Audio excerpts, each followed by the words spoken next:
The year was 7. Earth had become almost unlivable. Temperatures rose every day, pushing humanity closer to extinction.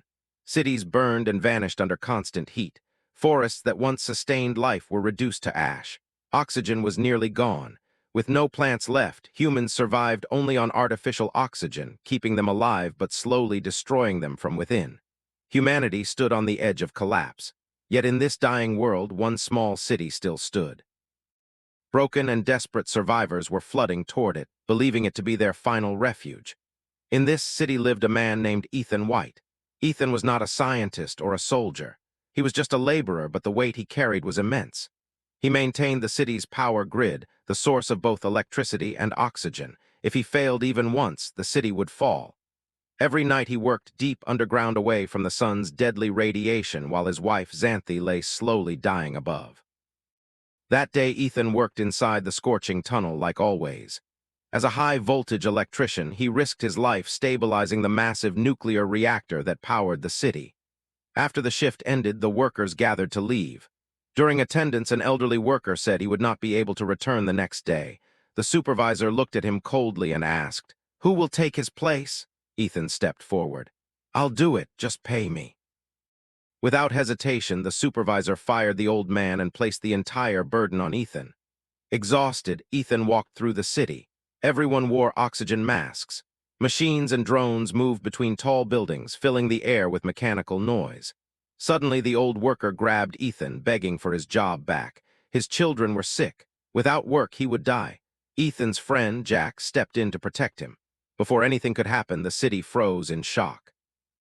A man suddenly set himself on fire, screaming that oxygen must be saved for future generations. He died moments later. His words faded into silence. The next day, the news delivered another painful truth. It was the anniversary of the death of the last plant on Earth. Not a single tree or flower remained. Back home, Ethan tried to share a quiet moment with Xanthi. She showed him a small painting on her oxygen helmet. Suddenly, she began coughing violently, vomiting blood inside the mask. Years of breathing artificial oxygen had destroyed her body. Fear filled Ethan's eyes. The next day, Ethan returned to the tunnel once more. As he worked, 2 guards approached and tried to take him away. Jack stepped forward and said firmly, "He's not going anywhere without me." The guards escorted Ethan and Jack into a massive, gleaming building.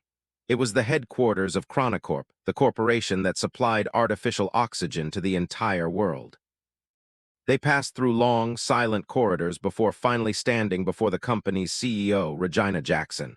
There was a strange weight in Regina's eyes as she studied Ethan.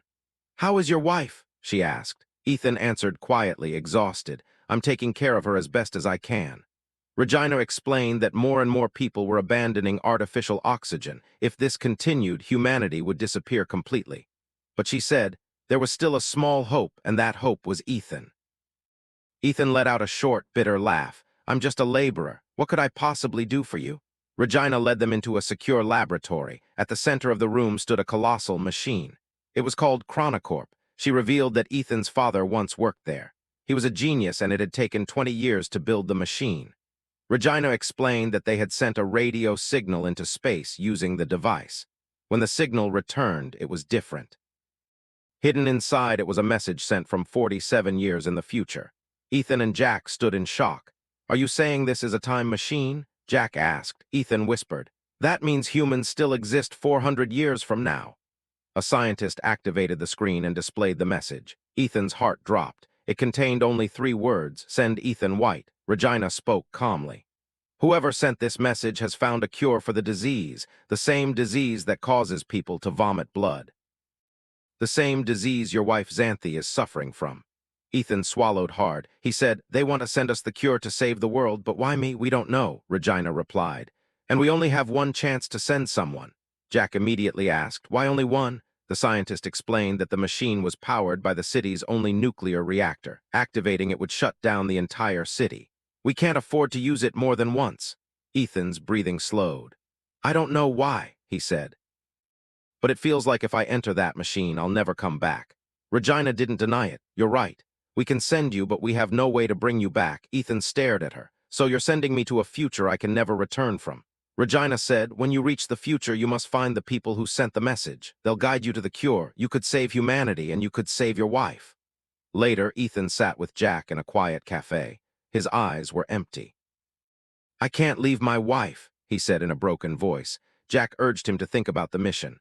"Your father trusted these people." Something inside Ethan snapped. He shouted, "My father was a fool and a liar." Ethan revealed the truth. His father, Richard, had taken his own life when Ethan was only 8 years old. The loss shattered his mother and filled Ethan with anger.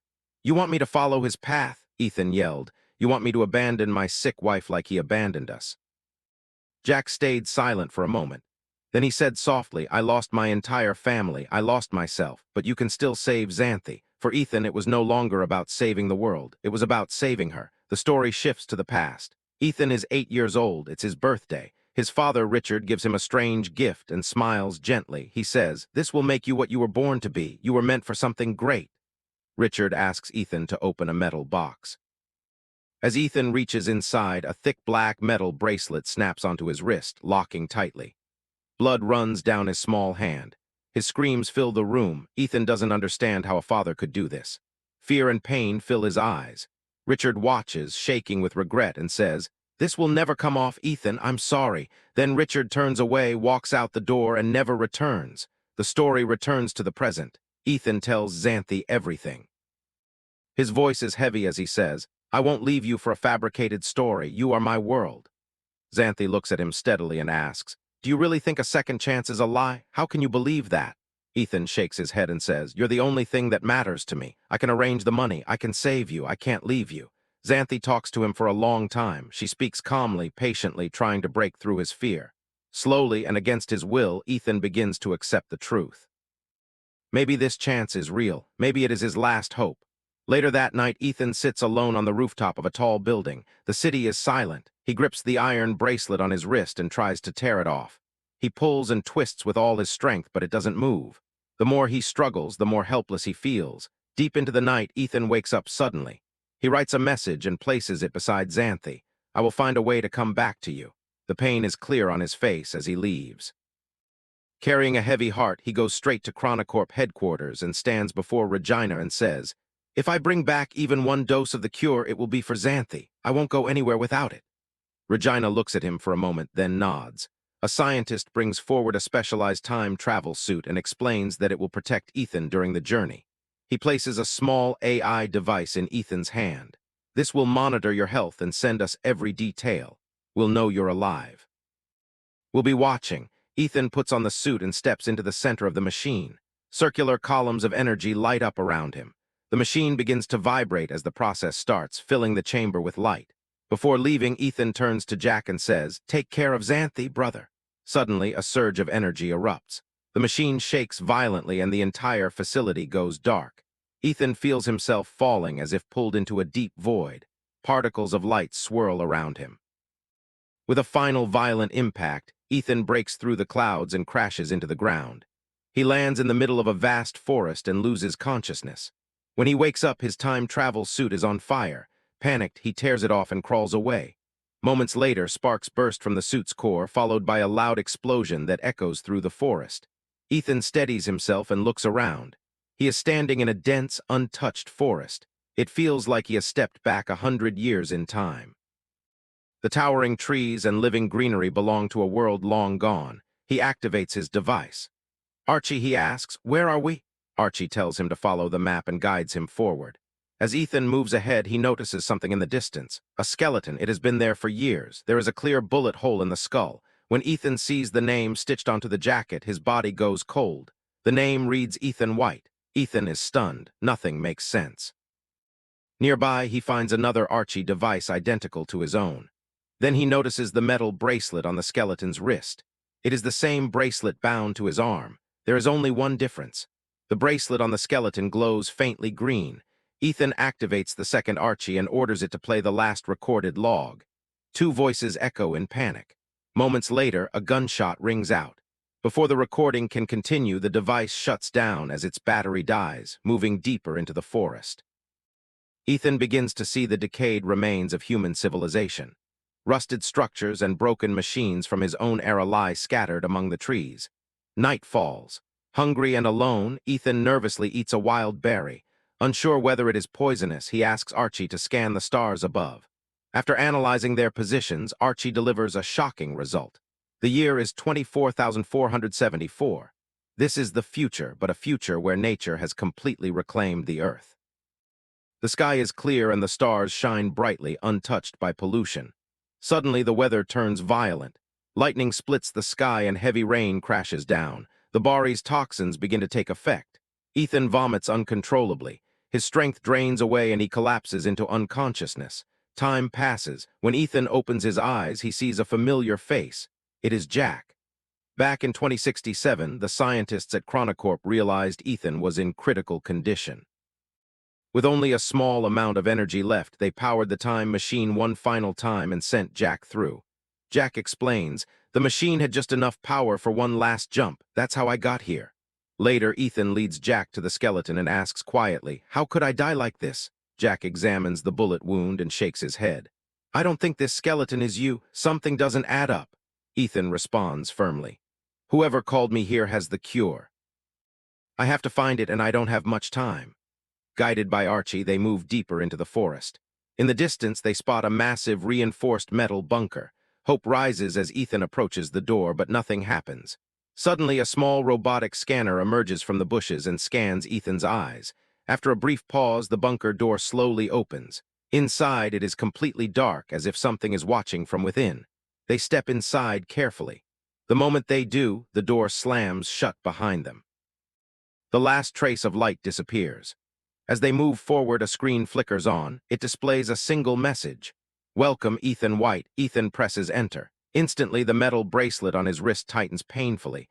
The screen flashes, DNA sample analyzed. Moments later, lights flicker on throughout the facility. Ethan freezes. This is the same laboratory he once knew, the home of the Chronocorp time machine. But now it lies in ruins. Machines are covered in rust, and it looks as though no one has been there for centuries. A sudden realization hits Ethan. He says, "This bracelet has always glowed red, but earlier it turned green, and the skeleton's bracelet is green, too. That means I'm walking the same path, and I may die the same way." Ethan asks Archie to play archived footage from the lab. A hologram appears. It is his father, Richard. He explains that he was the lead physicist behind the Chronocorp time machine. The footage shows Richard preparing to send a signal into the future. The machine activates and transmits the message. Seconds later, a reply arrives. When decoded, it reads, "Send Ethan White." A stunned Richard turns to Regina and asks, "Who is calling my son 400 years into the future?" Regina replies, "Then we should send someone to investigate." The scientists object immediately. By the year 2474, they explain the machine's power source would be almost completely depleted.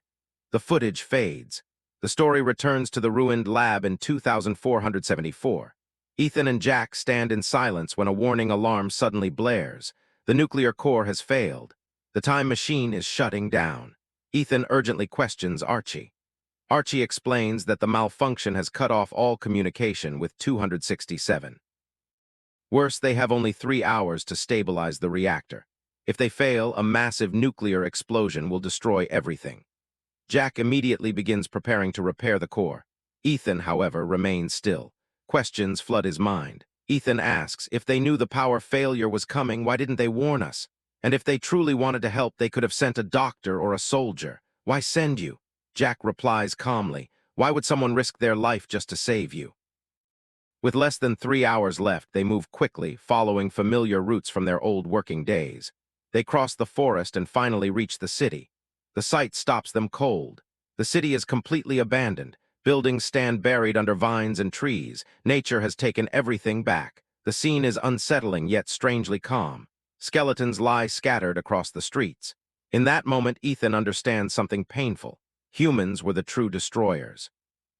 With humanity gone, the Earth has begun to heal. Ethan enters the ruins of a school classroom. It is the same room where Xanthi once taught.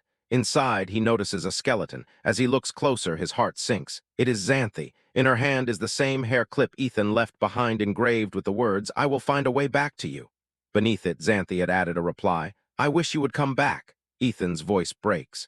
"This means we failed," he says. "Coming here changed nothing." "I promised her I'd return, but I left her to die." Jack responds quietly. "There's no way out now. We have to go back."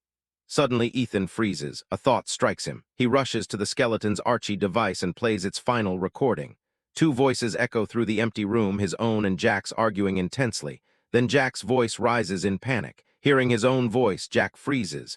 Fear flashes across his face. He pulls out a gun and points it at Ethan. "How is my voice in that recording?" Jack demands. Ethan stares at the weapon. "Why do you even have a gun?" he asks. "Everyone here is already dead. Who are you protecting yourself from? Are you going to kill me?" Jack snaps back. "Why didn't you tell me about this recording earlier?" Ethan raises his hands, trying to calm him. "Give me the gun, Jack. You're not thinking clearly." With less than 2 hours left before the explosion, Jack forces himself to focus. He takes Ethan to the nuclear reactor. Inside the power grid room, chaos fills the air. Sparks burst from exposed wires. They try to reboot the system, but instead the entire reactor begins to shake violently. Suddenly, the heavy door starts to close. Ethan is trapped inside. Jack struggles desperately to stop it, but the door seals shut. Radiation levels spike instantly. Ethan feels his strength drain away. With everything he has left, he pulls a lever and collapses. After a moment, Jack smashes through the glass, rushes inside, and drags Ethan out. Slowly, Ethan regains consciousness. The reactor stabilizes. Power is restored. They return to the lab. The time machine is running again. Ethan's eyes fall on an iron door. He opens it and sees the same corridor, the place where he first found his skeleton. Confused and shaken, he doesn't understand why his remains are lying just outside the lab. Back inside, Ethan removes the battery from his Archie device and connects it to the skeleton's Archie. Then he speaks. "I understand now. The future is already written. We're not changing it, we're just moving through it. Earlier, when you aimed the gun at me and didn't fire, I thought my death was avoided, but my skeleton is still there." He looks at Jack. "That means nothing has changed. No matter what we do, the ending stays the same. We go back. You shoot me and I lie in that corridor for 400 years. Jack says nothing. Instead, he activates the old Archie device. A video begins to play. It clearly shows Jack pointing a gun at Ethan and pulling the trigger. Jack shakes his head in panic and says, "I would never do this. I'm trying to save you." But Ethan has only one goal: to return to his wife. "There's life here," Jack argues. "Going back would be madness. We can't save everyone." The argument spirals out of control. Jack suddenly begins sabotaging the power grid. Enraged, Ethan locks him inside the control room. Shaken and desperate for answers, Ethan activates old video footage left behind by his father. Richard appears on the screen and says, "Son, I built this time machine for you to give you a better future." Ethan's eyes fill with tears. Another recording plays. Richard frantically calls his wife. "Come to the lab immediately with Ethan," he says. "We don't have time." Richard had uncovered the truth. Regina never planned to save the world. Her real goal was escape. He intended to send his wife and son into the future, away from the coming collapse. But before they could reach the lab, Regina and her guards stormed inside. This is when Ethan learns the most painful truth of all. Jack, the friend he trusted like a brother, was never just a friend. He was Regina's pawn. Groomed from childhood, Jack was placed beside Ethan to protect him, watch him, and betray him when the time came. Flashbacks reveal a heated confrontation between Regina and Richard inside the lab. Regina argues that saving all of humanity would only repeat the same destruction. "Humans are the virus," she says. "Only a chosen few will be sent into the future." Richard refuses to accept this. He believes everyone can be saved. He tells Regina that the time machine has been permanently linked to Ethan's DNA and locked. As long as Ethan is alive, Regina has no choice but to keep him alive and eventually send him 20 years into the future. Enraged, Regina turns to a junior scientist and asks, "Can you operate the machine without Richard?" When the scientist answers yes, Regina shoots Richard in the chest without hesitation. The truth shatters Ethan. His father didn't take his own life. He was murdered, and after Ethan was left orphaned, Regina placed Jack beside him, patiently waiting for the moment he could be brought back to the machine. Suddenly, Jack breaks through the door. Ethan looks at him and says bitterly, "You used me like a brother." Jack replies quietly, "I was just a child. Regina used both of us." Jack then reveals that Regina is preparing to travel to the future in 2067 with her chosen elite. "Let them go," he says. "We can't save everyone." But Ethan, consumed by rage, begins tearing apart the connections inside the time machine. Jack pulls out a gun to stop him. His hands shake. He doesn't want to kill Ethan. Then, in a moment of unbearable conflict, Jack turns the gun on himself. The gunshot echoes through the room. Blood splashes across Ethan's face. His only true friend collapses in front of him. Ethan is left in silence. Meanwhile, in 77, Regina stands before the time machine. Surrounded by wealthy families, she declares that history will remember this day, the day humanity refused to surrender and saved itself from extinction. In the year 2474, Ethan sits alone before the time machine, remembering his father's words. "Son, you were born for something great." Ethan shuts down Regina's planned journey and types a new message into the system. "Send Ethan White." The truth becomes clear. The message sent 400 years ago came from Ethan himself. After Jack's death, he understands this is a closed time loop. If he doesn't send the message, Regina will never send him in 2067, and if he never comes, the world will never be saved. So Ethan becomes the cause of his own journey. He sends the message into the past, calling his younger self to the future, ensuring the cycle is complete. Back in 2067, the time machine activates. Energy surges through the chamber. Then something unexpected happens. Lush green plants appear inside the machine. The very plants Ethan sent from the future, fulfilling his father's dream. Along with them arrives the Archie device carrying clear footage of Regina murdering Richard. In the future, Ethan destroys the time machine completely, ensuring it can never be used again. Sometime later in 2067, Xanthi watches the news. Chronocorp's laboratory has been raided. Long extinct plants have been recovered. Regina has been arrested. Humanity has been given a second chance to heal the Earth. Xanthi understands immediately. Ethan sent the plants from the future. Just then, a woman approaches her and hands her a small box with Xanthi's name on it. Inside is a single flower. Xanthi's eyes fill with tears. Ethan sent it to her. In the year 2474, Ethan builds a headstone for Jack, honoring the brother he lost. He places Xanthi's hair clip there, the most precious thing he owns, and says goodbye. Ethan knows he can never return to her. Then he remembers the skeleton. He rushes to the corridor, but it's gone. The future has changed. Ethan runs to the city. What he sees leaves him speechless. A thriving, advanced civilization stands before him. Humans living in harmony with nature without destroying it. No skeletons, no ruins, only life. For the first time, Ethan smiles. He has broken the time loop. History has been rewritten. His mission is complete. Though he could never return to Xanthi, he gave her something greater. A living world, a future, and hope. And with that, the story comes to an end. Friends, if you liked this video and got lost in the story while watching, please subscribe to support us so we can keep bringing you more videos like this. Thanks for watching.